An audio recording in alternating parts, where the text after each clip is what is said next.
At Thanksgiving, my mother tapped her glass, smiling the way she always did when she wanted the room to look at Lily. "Sister's wedding was great," she said loudly.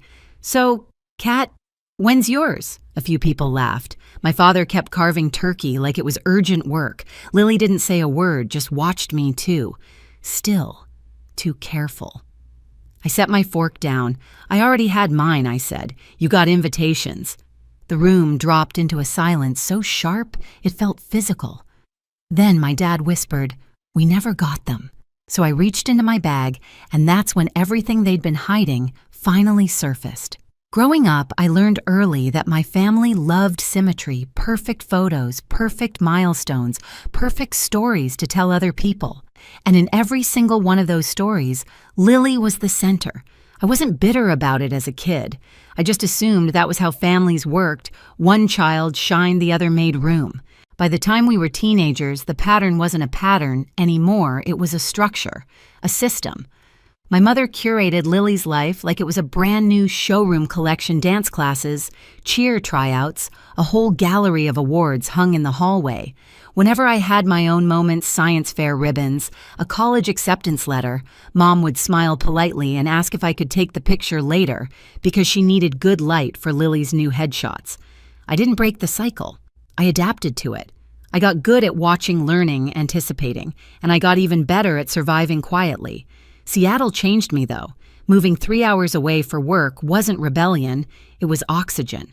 I built a life I chose: small apartment with tall windows, stacks of research notes everywhere, shirts that smelled like the coffee Ethan made every morning. My job analyzing water and environmental data might not impress the people my mother wanted to impress, but it mattered. It made sense to me. And Ethan, he saw me in ways my own family never even attempted. He listened. He paid attention. He remembered things. His family noticed me too. Not because I performed for them, but because they cared. The first time Helen hugged me, she didn't let go immediately the way my mother did, like she was done checking a box. She actually held me warm and certain. She asked about my work. She remembered specifics. Robert did too. They weren't perfect people, but they were present, and that was new. So when Ethan proposed on a foggy June morning by the water, I said yes without hesitation. We didn't want a grand production. We chose a small coastal chapel, invited the people who truly knew us, kept everything simple and real. The only thing I wished for, quietly, stubbornly, was that my parents and Lily would show up. That maybe for once they'd choose me. I designed the invitations myself, had them printed early, and mailed them with signature required because I knew my family's habit of misplacing things that weren't useful to them. I triple-checked addresses. I refreshed tracking numbers like it was a ritual. When everything showed as delivered, I let myself breathe. Then the silence came. No calls, no texts, not even a casual congrats in the family group chat. Weeks passed. The wedding passed. And still nothing. I told myself 100 stories to keep from facing the truth. Maybe the mail got mixed up. Maybe they were planning a surprise. Maybe they were waiting for the right moment. But deep down, a colder thought took root. Someone didn't want those invitations seen, and I didn't know how right I was until Thanksgiving night. The silence after the wedding didn't just sit there. It expanded, seeped into every corner of my life like a slow leak. At first, I waited. People get busy, I told myself. They'll call. They'll text. They'll at least ask why they didn't get an invitation. But days became weeks, and the quiet turned into something heavier, something intentional. I tried to reach out. A call to my mother went to voicemail. A message to my father got a polite, "I'll call later," which never came. The group chat, the one we'd had since I was in college, no longer showed my name in it. I wasn't removed loudly. I was erased, quietly. I mentioned it to Ethan one night while washing dishes, trying to sound casual. "Maybe it's a glitch," I said, though my voice betrayed me. He dried his hands, glanced at me, and asked, "Kat, did they ever respond to the invitations at all?" I shook my head. Not even once. He didn't accuse. He didn't push.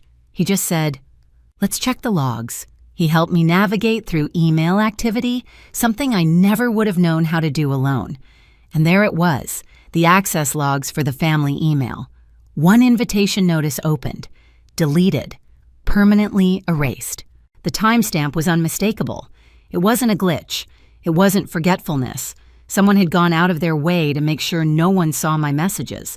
The worst part, I already knew who. I could picture Lily standing in the kitchen of our childhood home, flipping through mail like she controlled the flow of communication. She had always been the gatekeeper, the one Mom trusted with her appointments, the one Dad asked to sort the bills, the one who screened calls and decided what was worth interrupting dinner. If something passed through that house, it passed through Lily first. The more I thought about it, the more the pieces aligned in a way that made my stomach burn. She was preparing for her own massive September wedding, 350 guests, designer gown, custom, everything. Her entire identity revolved around the spotlight. My wedding, even small and quiet, had the potential to draw attention away from hers. And Lily never shared attention easily. Still, I needed proof. So I pulled up the tracking receipts. I'd saved 4 packages, 4 signatures. My name as the sender, their address as the destination, and the signature at the bottom. One I recognized immediately, Lily's. I stared at the curl of her handwriting, felt my throat tighten. She hadn't just forgotten. She hadn't just misplaced them. She intercepted them. She made sure nobody saw my wedding at all. Ethan touched my arm gently. "Kat, what do you want to do?" I didn't have an answer right away. Anger would have been easier. Rage would have made sense. But what I felt was something deeper, something sharp and old, a familiar wound reopening. What do you do when the people you love choose not to see you? Thanksgiving was coming. I almost skipped it. Almost let them keep pretending I didn't exist. But pretending was what built this mess in the first place. So I made a different choice. I went. And I carried the truth with me. Thanksgiving always looked perfect, from the outside white tablecloth polished silver, a candle in the center flickering, like it belonged in a magazine spread. But the moment I stepped through the door, I felt it, that old unspoken tension settling over my shoulders like a familiar coat I never asked to wear. Lily was already posing for photos near the fireplace, her husband adjusting her hair like they were shooting a holiday card. My mother fussed over the turkey, narrating every detail of Lily's September wedding to anyone within earshot. My father poured wine mechanically, eyes already tired. Not one person asked how I'd been. Not one mentioned the wedding they all missed. I took my seat at the table directly across from Lily. She didn't look at me. She didn't have to. Silence can be a performance, and she'd always been good at performing. Dinner began with the usual script praise for Lily's dress, her venue, her guest list, her connections. Every sentence was a reminder that they'd shown up for her over and over without hesitation, while they couldn't bother to acknowledge a single detail of my own life-changing day. Then my mother tapped her glass. "Sister's wedding was great," she said brightly, glancing at Lily as if to confirm.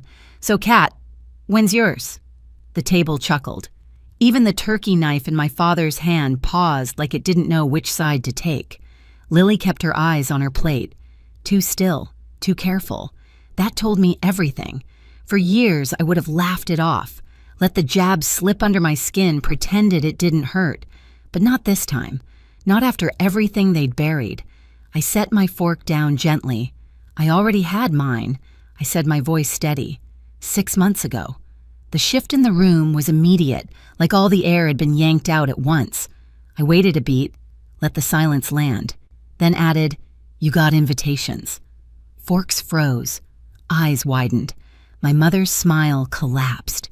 My father blinked like he wasn't sure he'd heard correctly. Across from me, Lily's face didn't move.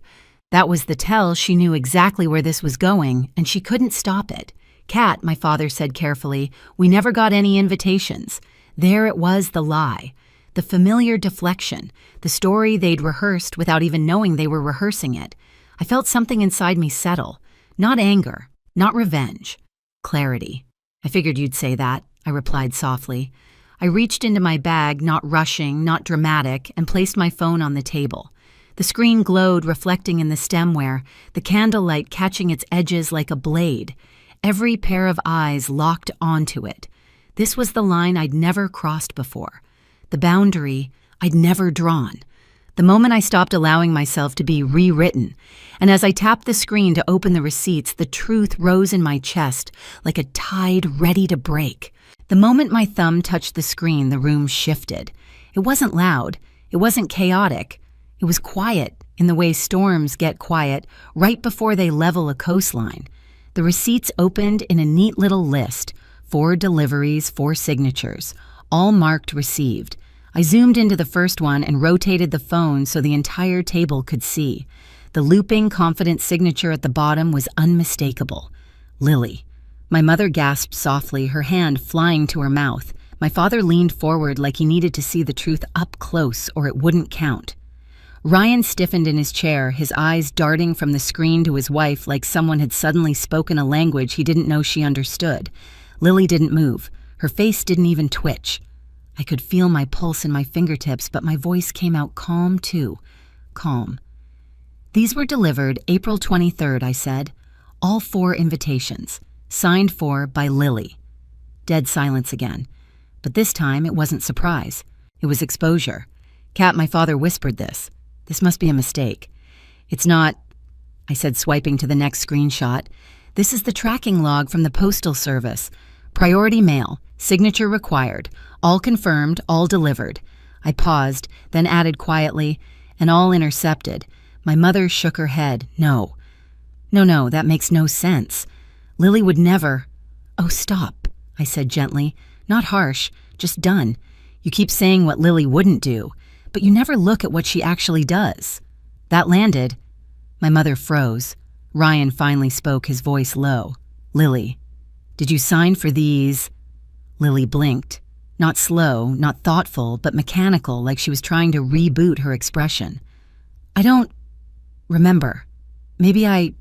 Sometimes I grabbed the mail, but I didn't see any invitations. I stayed quiet. I'd learned a long time ago that silence is sometimes louder than any accusation, so I let it sit. My father, staring hard at Lily, now said, You didn't see 4 packages from your sister, around the time you knew she was engaged. It's not my job to track everyone's mail. Lily snapped back, the first crack in her composure sharp enough to cut. It was the wrong move. My mother reached toward her. Sweetheart, no, I said, my voice still calm. Let her talk. She's been talking for years. Lily glared at me. What's that supposed to mean? I didn't answer the question. I swiped to the last screenshot, the email log Ethan helped me access. This, I said quietly, is the activity log for the family email account. The wedding announcement email I sent in April was opened from this house, then deleted. Immediately. My father's jaw tightened. Who has access to that account? Everyone at the table knew the answer. Everyone always knew the answer. Lily finally broke. I didn't delete anything she said too fast. I tilted my head. Then why does it show your device ID? Her mouth opened. Closed. Opened again. Maybe I clicked it by accident. I don't know, why are you attacking me? I'm not attacking you, I said. I'm showing you what you did. My mother exhaled harshly. Why would Lily ever hide your invitations? Why would she sabotage your wedding? That's ridiculous. There it was, the sentence she'd been polishing my entire life, the defense she used for every bruise Lily ever left on me. Why, I repeated. Because my wedding happened in June. Hers was in September. I turned to Lily. Because you didn't want anyone talking about mine before yours. Lily flinched like I'd slapped her with the truth she'd been trying to outrun. That's insane, Lily hissed. You always twist things to make me look bad. No, I said, voice steady. You did that yourself. Ryan's chair scraped the floor as he stood. Lily, is this true? She stared down at her napkin, her breath shaking. Everyone always thinks Kat is so innocent. She never needs anything. She never wants anything. She ruins nothing for anyone. She just exists and makes everyone feel what I asked softly. Makes everyone feel what she shot to her feet. Feel guilty. Feel small. Feel like she doesn't even have to try, huh? There it was, the real confession. Not about the invitations, but about every year before them. I leaned back slightly. So you hid my wedding because... What? Because it was quiet, because it didn't compete with your 6-tier cake and rented string quartet. That's not... She gasped, but the truth was already hanging in the air like smoke. Kat, my father said desperately, we didn't know. If we'd known, we would have... You would have come, I finished for him after years of missing every milestone, after forgetting every birthday, after making sure Lily's needs always came first. He closed his eyes. My mother's face twisted. "You can't put all that on us." "We did our best, no," I said. "You did your best for Lily. For me, you did the bare minimum and called it fairness." Lily sat down abruptly, her shoulders collapsing. Even she couldn't defend that. The weight of decades pressed into my chest, not as grief anymore, but as clarity. I looked at each of them, the people I had begged silently for years to see me, and I finally told the truth. "I didn't lose my family tonight," I said. "I just stopped pretending I had one." My mother gasped. "Kat, don't you dare talk like that." "Why?" I said. "Because it threatens the story you built, the one where Lily is perfect. Dad is neutral. You are the peacemaker and I'm the problem." "No one said you're the problem," Dad whispered. "You didn't need to say it," I replied. "You showed it, over and over." Ryan sank back into his chair as if watching the pieces of his marriage rearrange themselves into a shape he didn't recognize. Lily whispered, "Kat, please."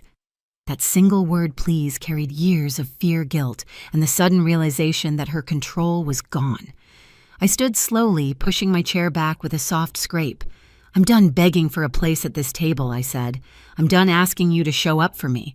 I'm done pretending Lily's choices don't hurt me. I'm done accepting your silence as anything but agreement." I took a breath. "I'm done." My father stood too, reaching out. "Kat, don't go. We can talk." "We are talking," I said, for the first time, and for the last time under these terms. My mother's eyes brimmed.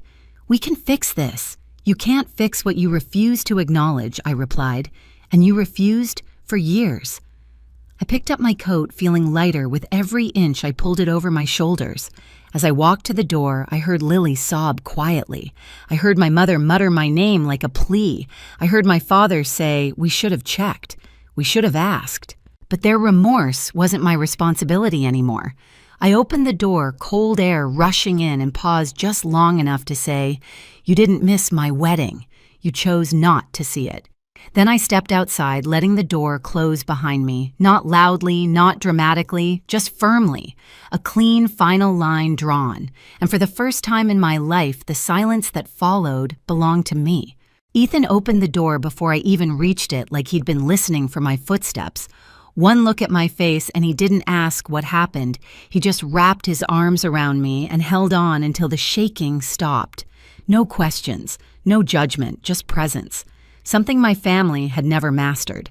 The next morning, his parents invited us over for a simple breakfast. No ceremony, no pity, just warm food, real conversation, and the kind of attention that doesn't have to be earned. Helen squeezed my hand and said, "You're family here. Not because you married my son, because you matter."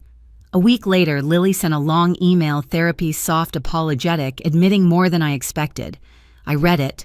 I didn't reply. My dad called every few days, small steps, careful steps. I let him try. Then he found one of my wedding invitations buried in a storage box in the garage, proof of everything I already knew. He mailed it to me quietly, without commentary. That was the closest he'd come to an apology that felt real. My mother never reached out, and for the first time, that absence didn't feel like a wound. It felt like an answer. I used to believe family was something you protected, no matter what it cost you. But standing in my own home now, Ethan cooking dinner laughter drifting in from friends who choose me every single day, I finally understood the truth. Family isn't who shares your blood. It's who shows up. It's who listens. It's who stays. And sometimes the bravest thing you can do is walk away from the people who never learned how to hold you. If any part of this felt familiar, tell me where you're watching from and share your story below. And don't forget to subscribe for the next one.